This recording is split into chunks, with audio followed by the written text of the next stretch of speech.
Murder by Arnold Bennett. Two men named respectively Alex Harder and John Frampton were walking side by side one autumn afternoon on the marine parade of the seaside resort and port of Quang Gate, English Channel. Both were well dressed and had the air of moderate wealth. In both were about 35 years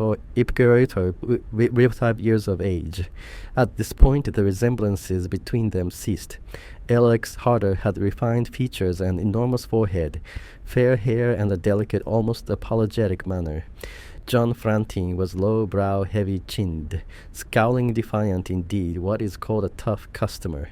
Max Harder corresponded in appearance with the popular notion of a poet, save that he was carefully barbered. He was in fact a poet, and not unknown in the tiny, trifling, mad world where poetry is a matter of first-rate interest.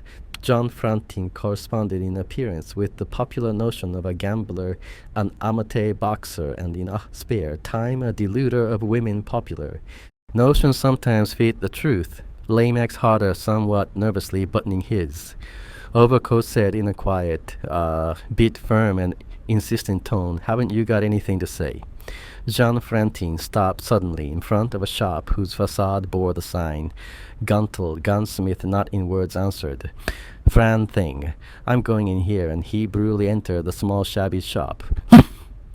Alex Harder hesitated a half a second, and then followed. His companion, the shopman, was a middle-aged gentleman wearing a black velvet cloak. "Good afternoon." He greeted Frampton with an expression and in a tone of obeying condescension, which seemed to indicate that Frampton was a wise, as well as a fortunate man, in that he knew of the named excellence of was GTL, and had the wit to come into Gunal. Name of Guntal was favorably and respectfully known wherever triggers are pressed, not only along the whole length of the Channel coast, but throughout. England was gaunt renowned. Sportsmen would travel to Kuwait from the far north, or even from London, to buy guns to say, "I bought it at the game sale," or "Old Gonley recommended it was sufficient to silence any dispute concerning the merits of a firearm." Experts bowed their head before the unique reputation of Guntle. As for old Guntle, he was extremely and pardonable.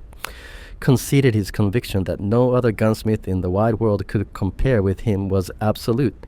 He sold guns and rifles with the gesture of a monarch, conferring an honor. He never argued, he stated, and the customer who contradicted him was as likely as not to be courteously and nicely informed by Guntle of the geographical situation of the shop door. Such shops exist in the English VCEs, and nobody knows how they have achieved their renown. They could exist nowhere else. Afternoon said, freeing roughly, and paused. "What can I do for you?" asked Mr. Guntle, as if saying, "Now don't be afraid, this shop is tremendous, and as I am tremendous, but I shall not eat you." "I want a revolver," Frampton snapped. "Ah," a revolver commented Mr. Guntle, as if saying a gun or a rifle. "Yes, a revolver, an arm without individuality, manufactured wholesale, however." "I suppose I must dine to accommodate you. I presume you know something about revolvers?" asked Mr. Guntle as he began to produce the weapons. "A little. Do you know the Weber Mark III? Can't say that I do. It is the best for all common purposes." And Mr. Gell's glance said, "Have the goodness not to tell me it isn't." Fran examined the web. Mark Q, you see, said Mr. Guntle. "The point about it is that until the breech is properly closed, it cannot be fired, so that it can't blow open and aim or kill the would-be murderer." Mr. Guntle smiled archly at one of his oldest jokes. "What about suicides?" Fran grimly demanded. "You might show me just how to load in it," said Fran think. Mr. Guntle, having found the ammunition, complied with this reasonable request. "The barrel's a bit scratched," said Fran thing. Mr. Guntle inspected the scratch with pain. He would have denied the scratch, but could not. "Here's another one," said he. "Since you are so particular," he simply had to put customers in their place. "You might load it," said Fran thing. Mr. Guntle loaded the second revolver. "I'd like to try it," said Fran Anting. "Certainly," said Mr. Guntle as they allowed, freeing out of the shop by the back and down to a cellar where revolvers could be experimented with. Alex Harder was now alone in the shop. He hesitated a long time and then picked up the revolver rejected by Fantine, fingered it, put it down and picked it up again. The back door of the shop opened suddenly and startled. Harder dropped the revolver into his overcoat pocket. A thoughtless, quite unpremeditated act. He dared not remove the revolver. The revolver was as fast in his pocket as though the pocket had been sewn up and the cartridges asked. Mr. Guntle of Thing, said, Fring. I've only had one shot. 5 will be more than enough for the present. What does it weigh? Let me see. A 4 in barrel, yes, 1 4 ounces. Frontin paid for the revolver, received 13 shillings in change from a 5 note, and strode out of the shop, weapon in hand. He was gone before Alex Harder decided upon a course of action, and for you, sir, said. Mr. Guntle, addressing the poet Harder, suddenly comprehended that Mr. Guntle had mistaken him for a separate customer who had happened to enter the shop a moment after the first one, Harder, and Frantic had said not a word to one another during the purchase. And Harder well knew that in the most exclusive shops it is the custom utterly to ignore a second customer until the first one has been dealt with. I want to see some foils, Harder spoke, stammering. The only words that came into his head, foils, exclaimed. Mr. Guntle shocked as if to say, is it conceivable that you should imagine that? I Geely gunsmith meat sells such things as foils. After a little talk, Harder apologized and departed the thief. I'll call later and pay the fellow, said Harder to his restive conscience. No, I can't do that. I'll send him some anonymous postal orders. He crossed the parade and saw Fran Thing, a small left-handed figure all alone. Far below on the deserted sands, pointing the revolver, he thought that his ear caught the sound of a discharge, but the distance was too great for him to be sure. He continued to watch, and at length Frantin walked westward, diagonally across the beach, he going back to the Bell. View, thought Harder, the Bell. View being the hotel from which he had met Frantin. Coming out half an hour earlier, he strolled slowly towards the white hotel, but Frantin, who had evidently come up the face of the cliff in the penny lift, was before him. Harder, standing outside, saw Frantin seated in the lounge. Then Frantin rose and vanished down the long passage at the rear of the lounge. Harder entered the hotel rather guiltily. There was no hall porter at the door, and not a soul in the lounge or inside of the lounge. Harder went down the long passage. At the end of the passage, Lomax Harder found himself in a billiard room, an apartment built partly of brick and partly of wood on a sort of courtyard behind the main structure of the hotel. The roof of iron and grimy glass rose to a point in the middle. On 2 sides, the high walls of the hotel obscured the light. Dusk was already closing in. A small fire burned feebly in the grate. A large radiator under the window was still called for. Though summer was finished, winter had not officially begun in the small, economically run hotel, so that the room was chilly nevertheless, in deference to the English passion for fresh air and discomfort. The window was wide open. Frantin, in his overcoat and an unlit cigarette between his lips, stood lowering with his back to the bit of a fire at sight of Harder. He lifted his chin in a dangerous challenge.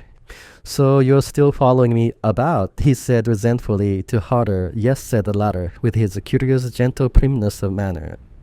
I came down here especially to talk to you. I should have said all I had to say earlier, only you happened to be going out of the hotel just as though I was coming in. You didn't seem to want to talk in the street, but there's some talking has to be done. I have a few things I must tell you. Harder appeared to be perfectly calm, and he felt perfectly calm. He advanced from the door towards the billiard table. Frantin raised his hand, displaying his square-ended brutal fingers in the twilight. Now listen to me, he said with the cold, measured ferocity. You can't tell me anything. I don't know if there's some talking to be done. I'll do it myself, and when I've finished, you can get out. I know that my wife has taken a ticket for Copenhagen by the steamer from Haraj, and that she's been seeing to her passport and packing, and of course, I know that you have interest in Copenhagen and spend about half your precious time there. I'm not worrying to connect the two things, all that's got nothing to do with me. Emily has always seen a great deal of you, and I know that the last week or two she's been seeing you more than ever. Not that I mind that. I know that she objects to my treatment of her and my conduct generally. That's all right. But it's a matter that only concerns her and me. I mean, it's no concern of yours, for instance, or anybody else's. If she objects enough, she can try and divorce me. I doubt if she'd succeed, but you never can be sure with these new laws anyhow. She's my wife till she does divorce me. And so she has the usual duties and responsibilities towards me, even though I was the worst husband in the world. It's how I look at it in my old-fashioned way. I've just had a letter from her she knew. I was here, and I expect that explains how you knew. I was here, it does said. Alex Harder. Quietly, Frantin pulled a letter out of his inner pocket and unfolded it. Yes, he said, glancing at it, and read some sentences aloud. I have absolutely decided to leave you, and I won't hide from you that I know you know who is doing what he can to help me. I can't live with you any longer. You may be very fond of me, as you say. Oh, but I find your way of showing your fondness too humiliating and painful. I've said this to you before, and now I'm saying it for the last time, and so on and so on. Frantin tore the letter in two, dropped one half on the floor, twisted the other half into a spill, turned to the fire, and lit his cigarette. That's what. I think of her letter. He proceeded the cigarette between his teeth. You're helping her. Are you? Very well. I don't say you're in love with her or she with you. I make no wild statements, but if you aren't in love with her, I wonder why you're taking all this trouble over her. Do you go about the world helping ladies who say they're unhappy just for the pure sake of helping? Never mind. Emily isn't going to leave me. Get that into your head. I shall let her leave me. She has money, and I haven't. I've been living on her, and it would be infernally awkward for me if she left me for good. That's a reason for keeping her, isn't it? But you may believe me or not. It isn't my reason. She's right enough when she says, I'm very fond of her. That's reason for keeping her too. But it isn't my reason. My reason is that a wife's a wife, and she can't break her word. No, just because everything isn't lovely in the garden. I've heard it said, I'm amoral. I'm not all unmoral, and I feel particularly strongly about what's called the marriage tie. He drew the revolver from his overcoat pocket and held it up to view. You see this thing. You saw me buy it now. You needn't be afraid. I'm not threatening you, and it's no part of my game to shoot you. I have nothing to do with your going on. What I have to do with is the going on of my wife. If she deserts me for you or for anybody or for nobody, I shall follow her, whether it's to Copenhagen or Bangkok or the North Pole, and I shall kill her with just this very revolver that you saw me buy wine, and now you can get out. Frantin replaced the revolver and began to consume the cigarette with fierce and large puffs. Alex Harder looked at the grim, set, brutal, scowling, bitter face and knew that Frantin meant what he'd said. Nothing would stop him from carrying out his threat. The fellow was not an argufier. He could not reason, but he had unmistakable grit and would never recoil from the fear of consequences if Emily left him. Emily was a dead woman. Nothing in the end could protect her from the execution of her husband's menace. On the other hand, nothing would persuade her to remain with her husband. She had decided to go, and she would go, and indeed the mere thought of this lady to whom Ihada was utterly devoted, at staying with her husband and continuing to suffer the tortures and humiliations of which she had been suffering for years. The thought revolted him. He could not think. He stepped forward along the side of the billiard table, and simultaneously Frantin stepped forward to meet him. Alex Harder snatched the revolver which was in his pocket, aimed, and pulled the trigger. Frantin collapsed with the upper half of his body somehow balanced on the edge of the billiard table. He was dead. The sound of the report echoed in Harder's ear like the sound of a violin string loudly twanged by a finger he saw a little reddish hole in. Franz Braun's right. Temple well, he thought somebody had to die, and it's better him than Emily. He felt that he had performed a righteous act. Also, he felt a little sorry for Frantin. Then he was afraid for himself, because he wanted not to die especially on the scaffold, but also for Emily Frantine, who would be friendless and helpless without him. He couldn't bear to think of her alone in the world, the central point of a terrific scandal. He must get away instantly, not down the corridor, back into the hotel lounge. No, that would be fatal. The window. He glanced at the corpse. It was more odd, curious than affrighting. He had made the corpse strange. He could not unmake it. He had accomplished the irrevocable impressive. He saw Frantine's cigarette glowing on the linoleum in the deepening dusk, and picked it up and threw it into the fender lace curtains hung across the whole width of the window. He drew one aside and looked forth. The light was much stronger in the courtyard than within the room. He put his gloves on. He gave a last look at the corpse, straddled the window-sill, and was on the brick pavement of the courtyard. He saw that the curtain had fallen back into the perpendicular. He gazed around. Nobody, not a light in any window. He saw a green wooden gate, pushed it. It yielded then a sort of entry passage. In a moment, after 2 half-turns, he was on the Marine Parade again. He was a fugitive. Should he fly to the right or to the left? Then he had an inspiration, an idea of genius for baffling pursuers. He would go into the hotel by the main entrance. He went slowly and deliberately into the portico, where a middle-aged porter was standing in the gloom. "Good evening, sir, good evening. Have you got any rooms?" "I think so, sir. The housekeeper's out, but she'll be back in a moment if you'd like to see a seat. The manager away in London, the hall." Porter suddenly illuminated the lounge, and Alex Harder, blinking, entered and sat down. "I might have a cocktail while I'm waiting," the murderer suggested with a bright and friendly smile. "A Bronx, certainly, sir. The pig is off duty.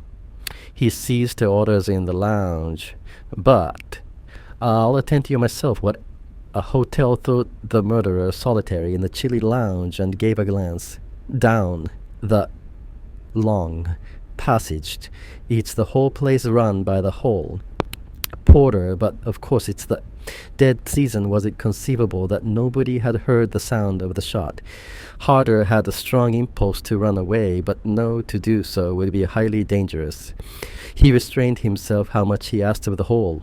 Porter, who had arrived with surprising quickness, tray in hand and a glass on tray. "Shillings, sir." The murderer gave from 18 pence and drank off the cocktail. "I thank you very much, sir, the whole." Porter took the glass. "See here," said the murderer, "I'll look in again. I've got 1 or 2 little errands to do," and he went slowly into the obscurity of the Marine Parade. Alex Harder leant over the left arm of the CU wall of the Montmartre. Port of Quate, not another soul was there. Night had fallen. The lighthouse at the extremity of the right arm was alting the lights. Some red, some green, many white of ships at sea passed in both directions in endless processions. Waves plashed gently against the vast masonry of the wall. The wind blowing steadily from the northwest was not cold. Harder, looking about, though he knew he was absolutely alone, took his revolver from his overcoat pocket and stealthily dropped it into the CC. Then he turned round and gazed across the small harbor at the mysterious amphitheater of the lighted town, and heard public clocks and religious clocks striking the hour. He was a murderer, but why should he not successfully escape detection? Other murderers had done so. He had all his wits. He was not excited. He was not morbid. His perspective of things was not askew the whole. Porter had not seen his first entrance into the hall, nor his exit after the crime. Nobody had seen them. He had left nothing behind in the billiard room, no finger marks on the windowsill. The putting on of his gloves was in itself a clear demonstration that he had fully kept his presence of mind. No footmarks on the hard, dry pavement of the courtyard. Of course, there was the possibility that some person unseen had seen him getting out of the windowsill light, but still a possibility, and there was also the possibility that someone who knew Frantine by sight had noted him walking by. Franz sighed in the streets. If such a person informed the police and gave a description of him, inquiries might be made. Nothing in it. His appearance offered nothing remarkable to the eye of a casual observer except his forehead, of which he was rather proud, but which was hidden by his hat. It was generally believed that criminals always did something silly, but so far he had done nothing silly, and he was convinced that in regard to the crime, he never would do anything silly. He had none of the desires supposed to be common among murderers, who were to revisit the scene of the crime, or to look upon the corpse once more, although he regretted the necessity for his. He felt no slightest twinge of conscience that somebody had to die, and surely it was better that a brute should die than the heavenly enchanting martyrized creature whom his act had rescued forever from. The brute, he was aware within himself of an ecstasy of devotion to Emily. Fran, now a widow and free, she was a unique woman. Strange that a woman of such gifts should have come under the sway of so obvious a scoundrel as Fran Thing.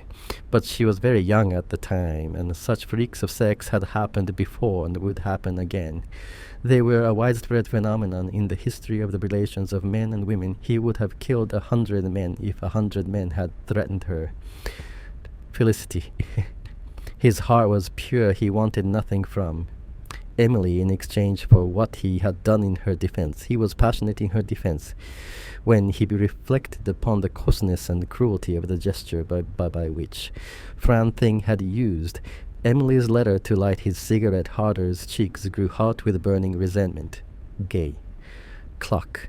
Struck the quarter. Harder walked quickly to the harbor front, where was a taxi. Rank, and drove to the station. A sudden apprehension the crime might have been discovered. Police might already be watching for suspicious looking. Travelers absurd still. The apprehension remained despite its absurdity. The taxi driver looked at him queerly. No imagination, he hesitated. On the threshold of the station, then walked boldly in and showed his return ticket to the ticket inspector.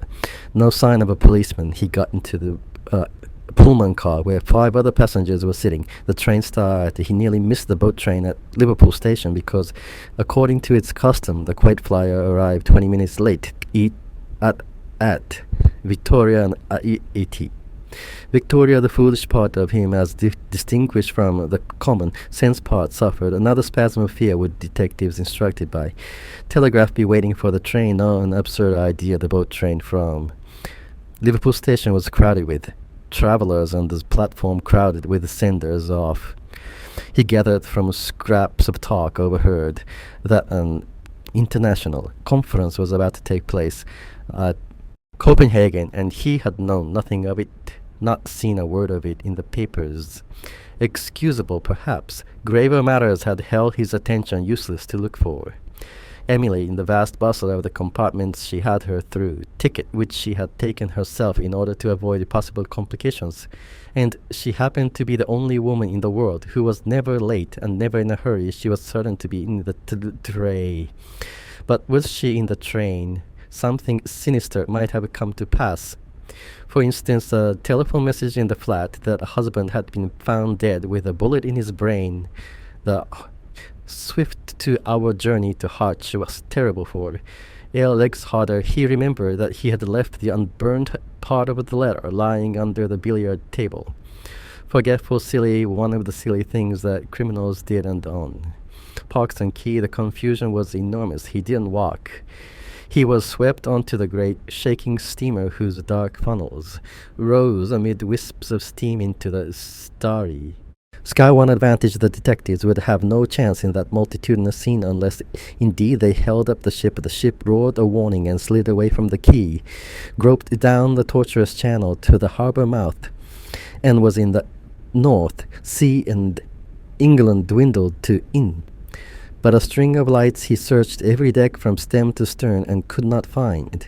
Emily, she had not caught the train, or if she had caught the train, she had not boarded the steamer because he had failed to appear. His misery was intense. Everything was going wrong, and on the arrival at Aylesbury would not detective his be lying in wait for the Copenhagen train. Then he descried her, and she him. She too had been searching. Only chance had kept them apart. Her joy at finding him was ecstatic. Tears came into his eyes at sight of it. He was everything to her, absolutely everything. He clasped her right hand in both his hands and gazed at her in the dim, diffused light. Blended of stars, moon, and the electricity, no woman was ever like her, mature, innocent, wise, trustful, honest, and the touching beauty of her appealing, sad, happy face, and the pride of her carriage unique. Jewel snatched from the brutal grasp of that fellow who had ripped her solemn letter in two and used it as a spill for his cigarette. She related her movements, and then she said, "Well, I didn't go," he answered. "Thought it best not to. I'm convinced it wouldn't have been any use." He had not intended to tell her this lie yet, when it came to the point. What else could he say? He told one lie. Instead of 20, he was deceiving her, but for her sake, even if the worst occurred, she was forever safe from that brutal grasp, and he had saved her. As for the conceivable complexion of the future, he refused to front them he could live in. The marvelous present he felt suddenly, the amazing beauty of the night at sea, and beneath all his other sensations was the obscure sensation of a weight at his heart.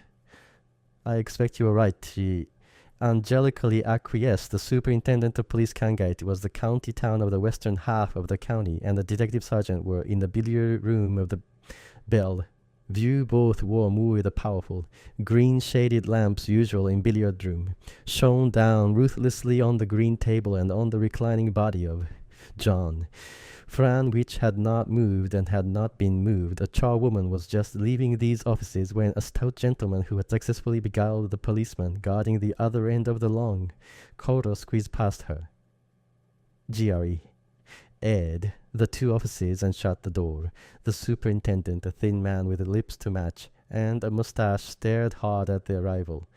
"I'm staying with my friend," Dr. Fernell said the arrival cheerfully. "You telephoned for him, and as he had to go out to one of those cases in which nature will not wait, I offered to come in his place. I've met you before, Superintendent Scotland Yard. Dr. Austin. Bond exclaimed the superintendent. It said the other. They shook hands. Dr. Bond genially, the superintendent, half consequential, half deferential, as one who had his dignity to think about.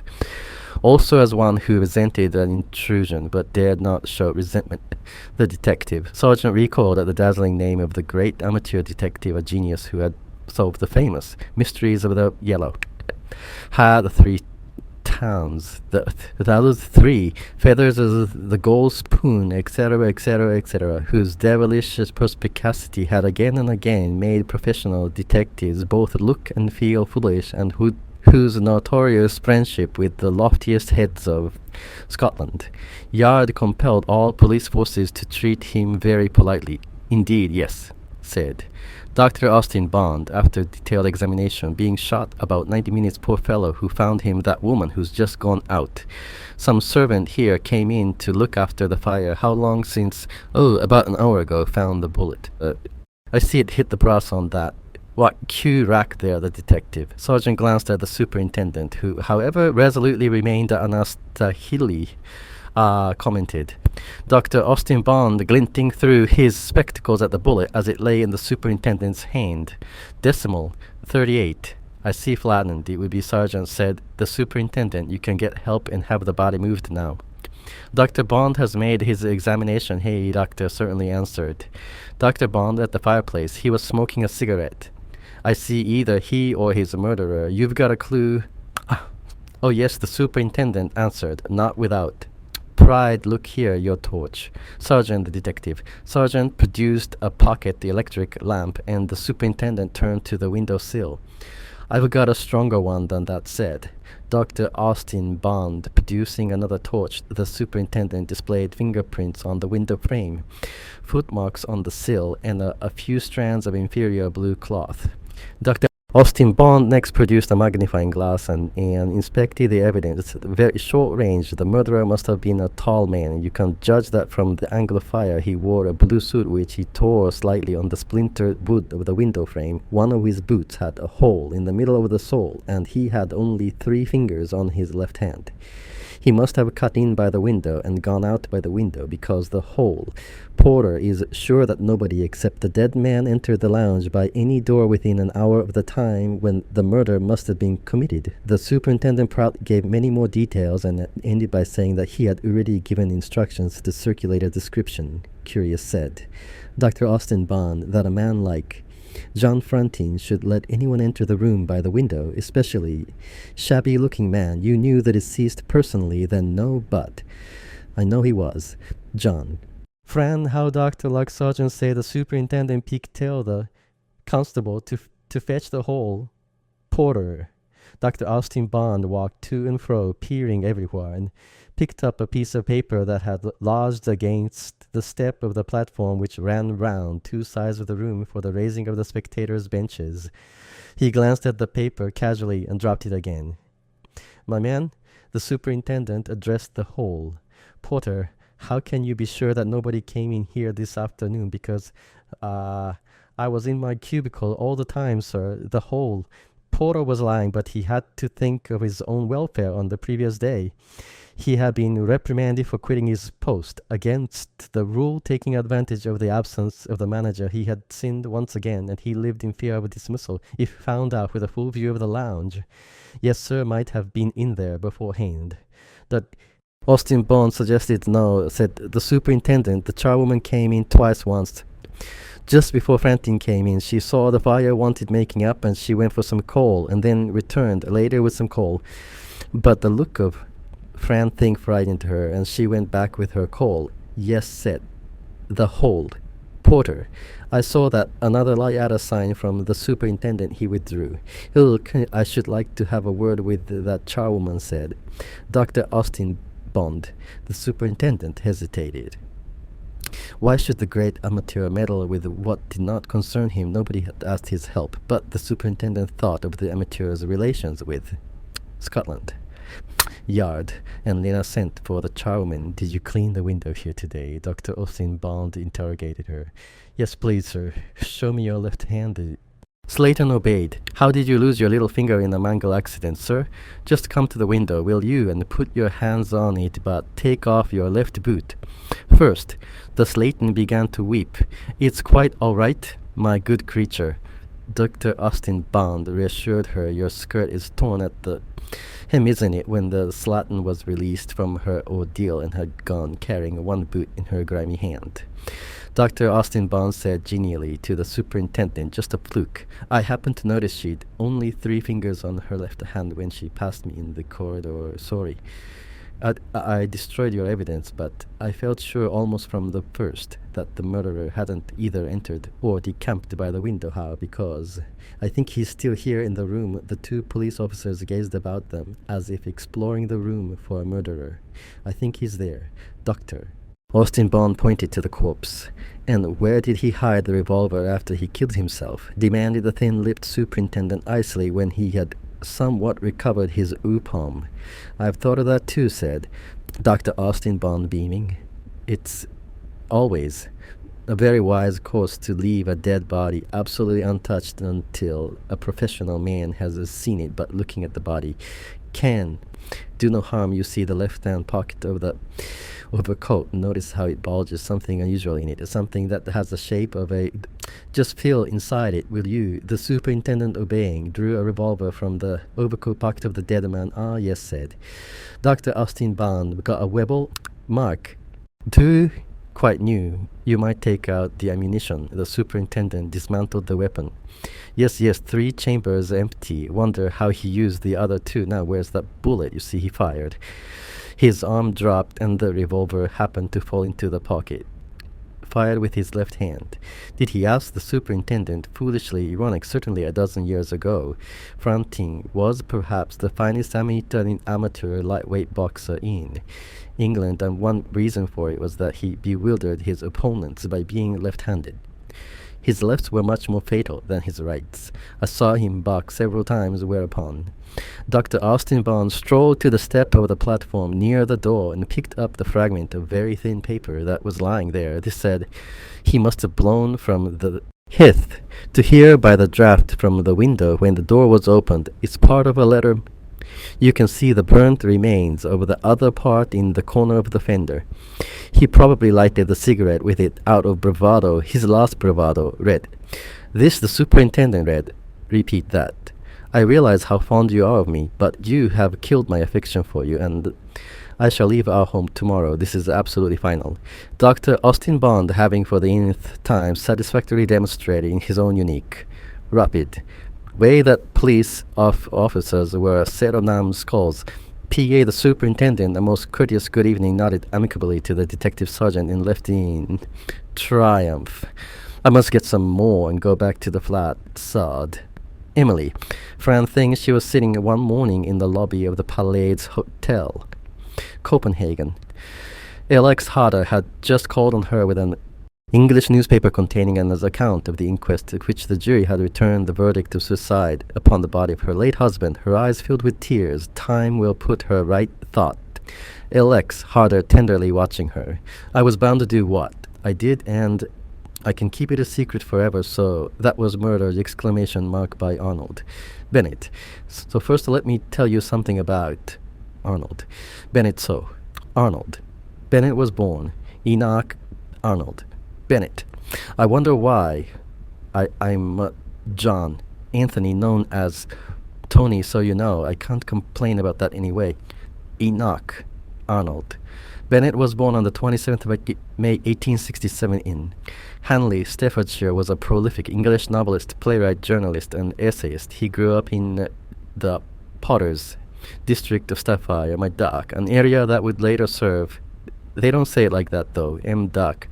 And me answer did no, that's calm. I remember going there and being called Love and Duck by Billows, and I thought, oh, this is funny, but it's just their way. He grew up in the Potters district of Savage. I said that an area which would later serve as the backdrop for many of his most famous works after working as a clerk in his father's legal practice. Bennett moved to London in 1889 to pursue a career in literature.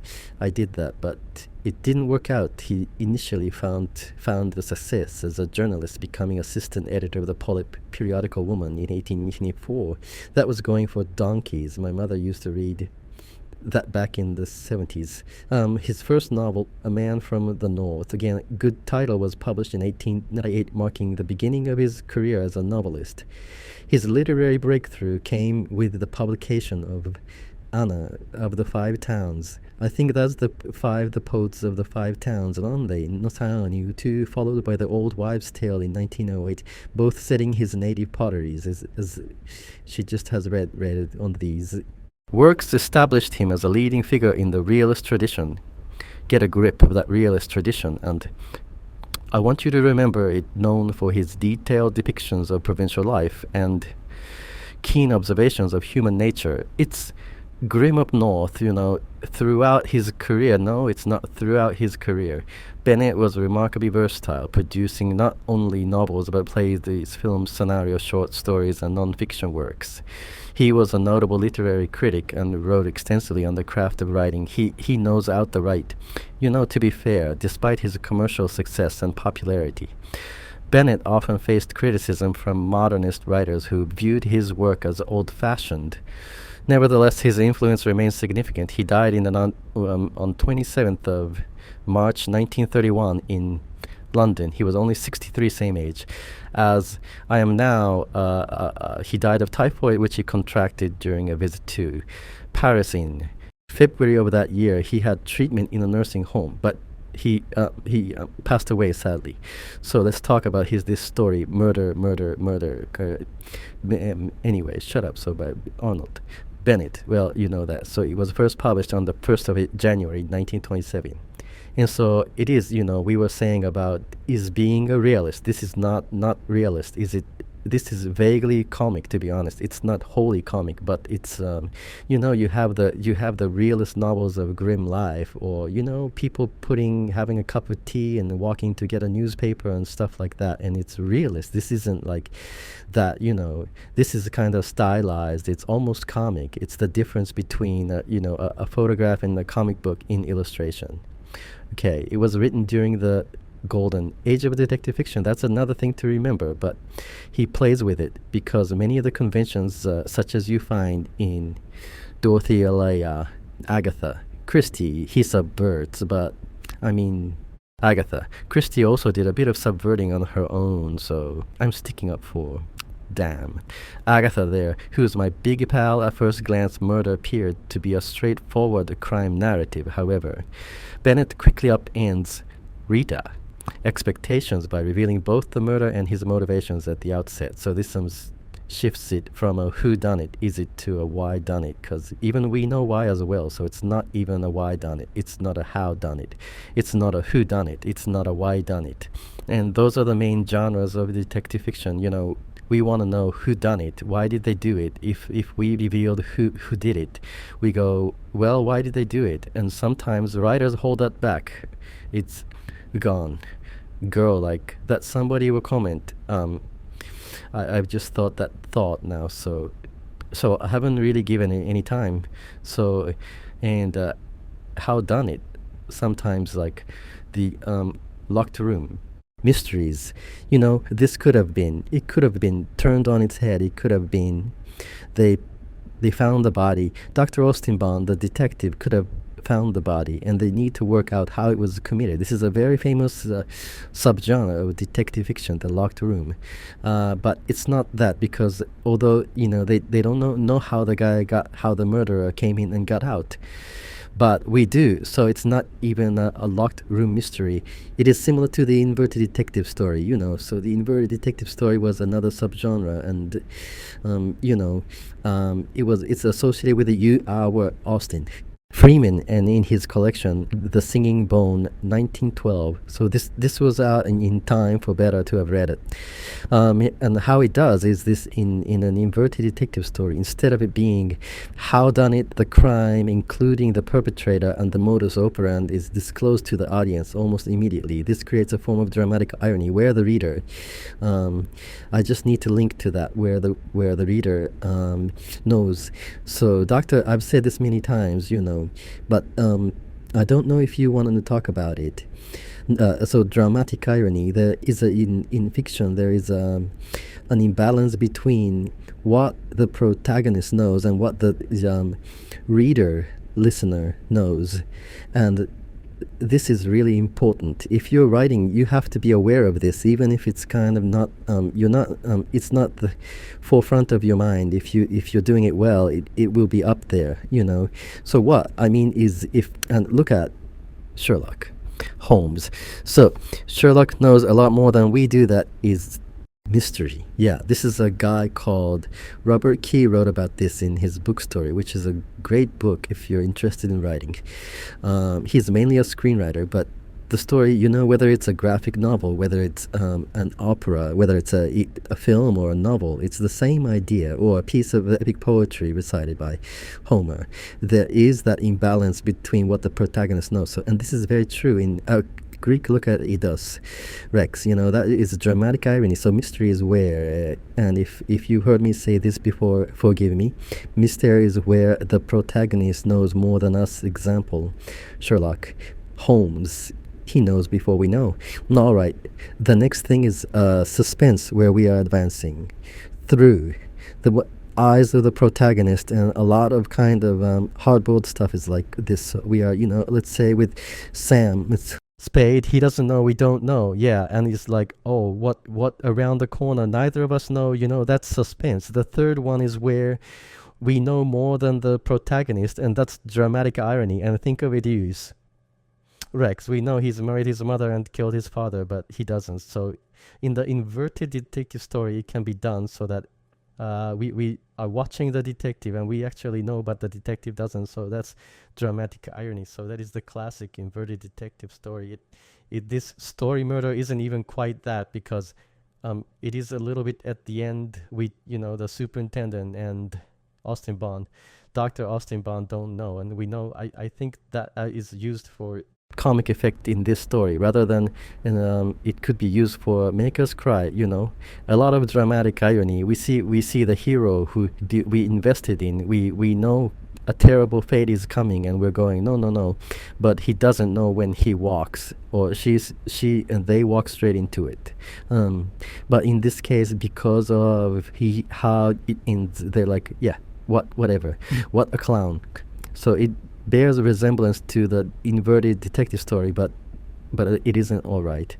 Um, so let's say something else. Characters is the use of characters.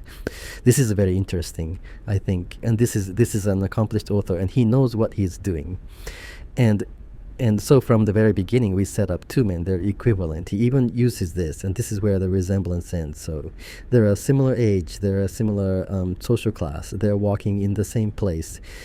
So far so similar, and then he says, but they're different. And then he paints a picture of John Fanning, who is I'm sorry, no L.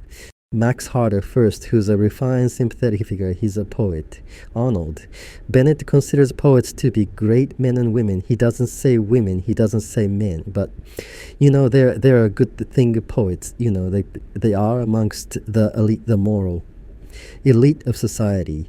I think he's suggesting that, so he's a good egg from the very beginning, lacks harder, and he continues perhaps to be a good egg, and that's of course the twist in the story. That's the KK&B of the story, isn't it?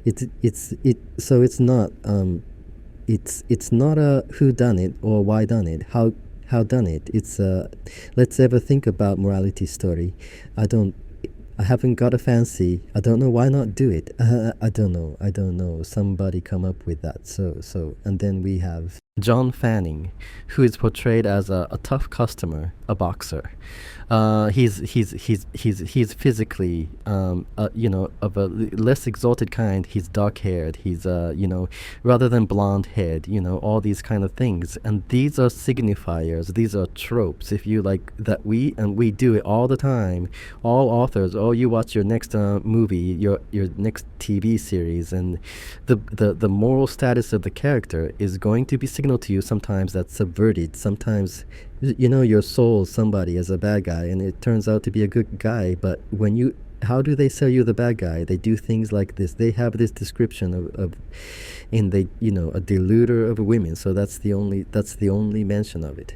But from an early stage, John Fanning is portrayed to be an adulterer, so he isn't pure in his marriage. Okay, the next thing is, when we get a bit more into it, the character, through their speech, and we have F. Ting. He doesn't even, I think, Bennett. He's very clear to say he would do it for her anyway, even if he wasn't in a maid of her. It isn't because he wants to have hot sex with her, this man's wife. So he's gonna kill him because that would remove his moral to purity. So he would do it just because he's a saint, although he's a murdering saint. I think that's a good name for a band, the Murdering Saints, Saint Murderers.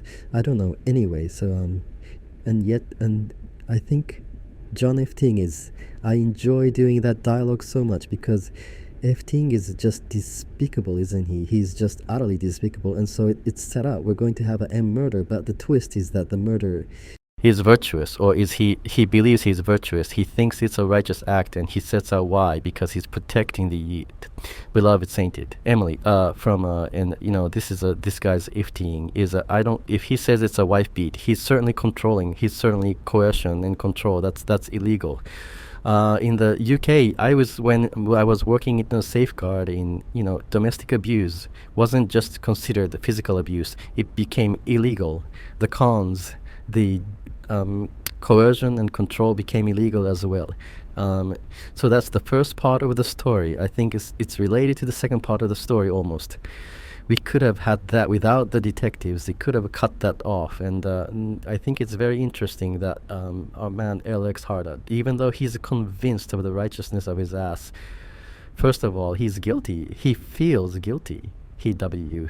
But that's again crime and punishment. What is it about crime?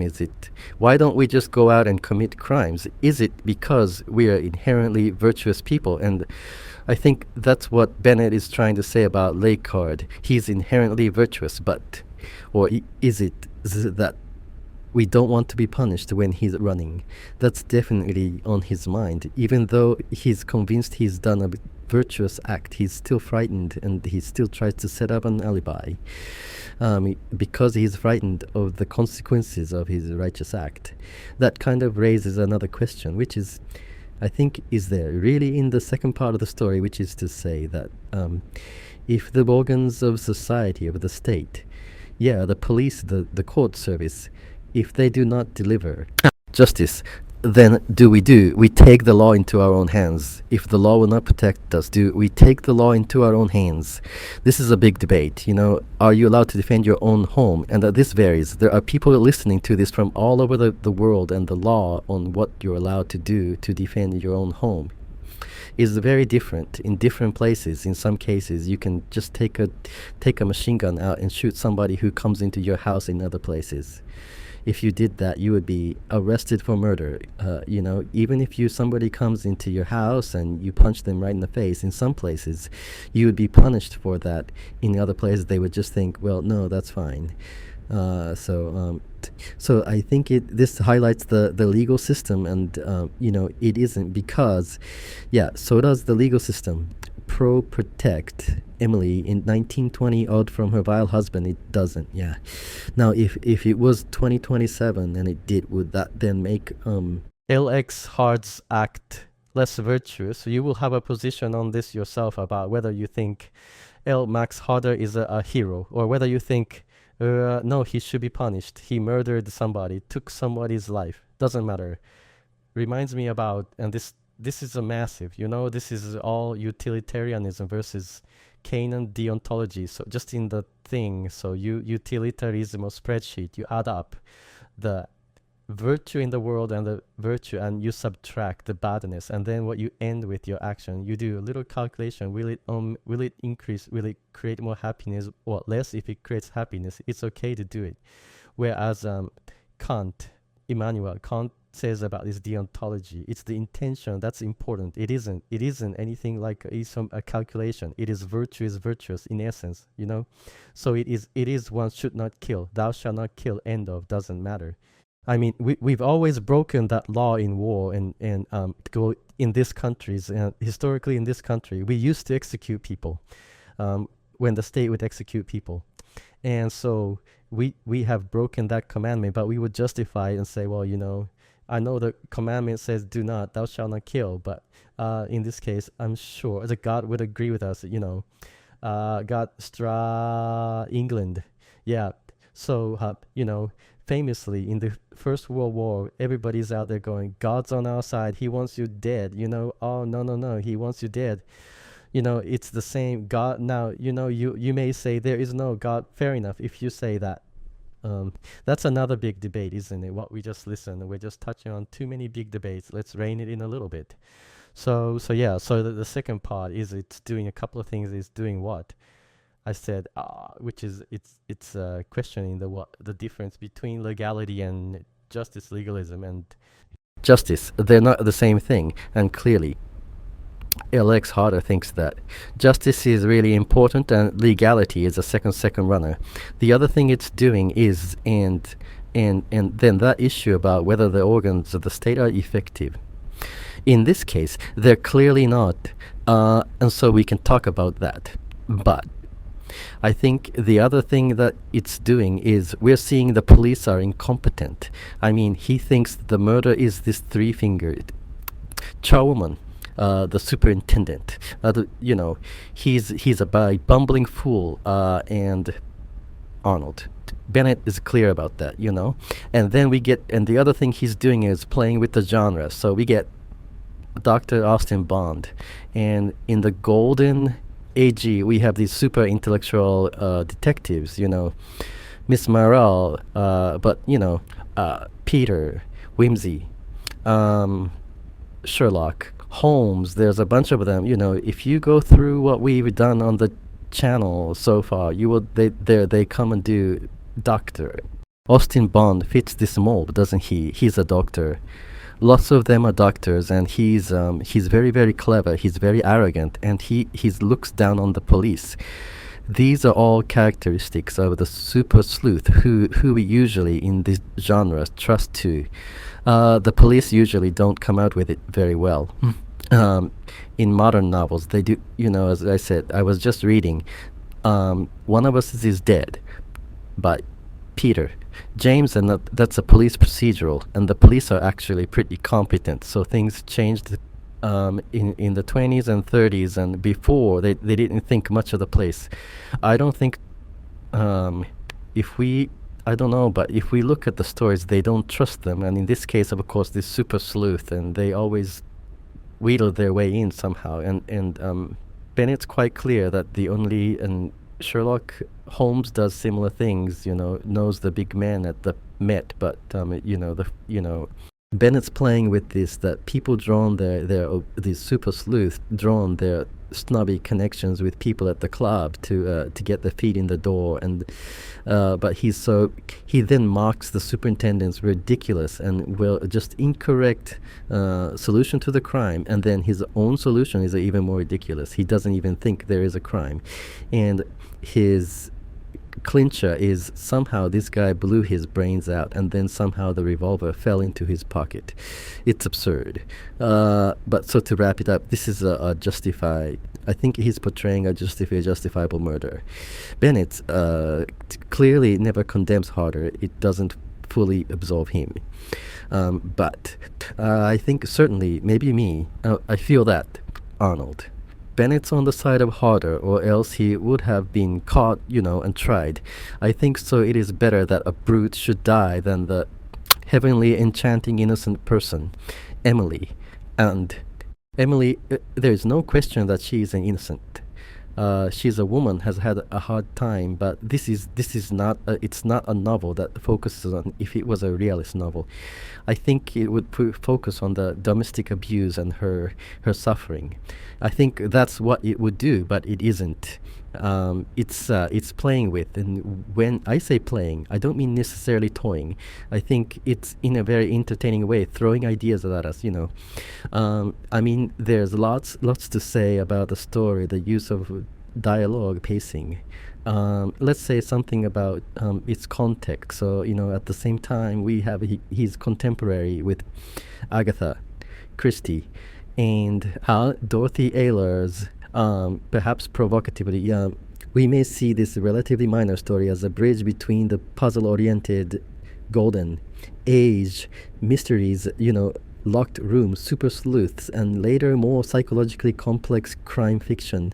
I think it's, where is it? I think there's an argument to be said for that, but there's, I think it's a good story. It was a fun story. It was nicely written. I enjoyed narrating it, and there is a lot to think of. In fact, there isn't a lot to think of, because you listening to this will already know how you feel about whether this is a justifiable murder or not.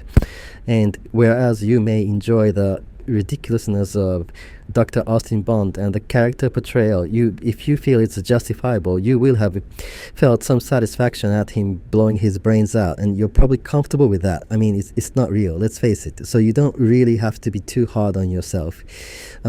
Anyway, a good story, I thought.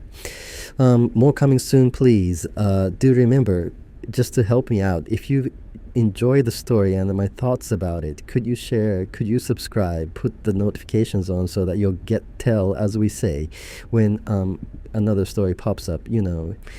I do another one. Okay. Have a lovely week.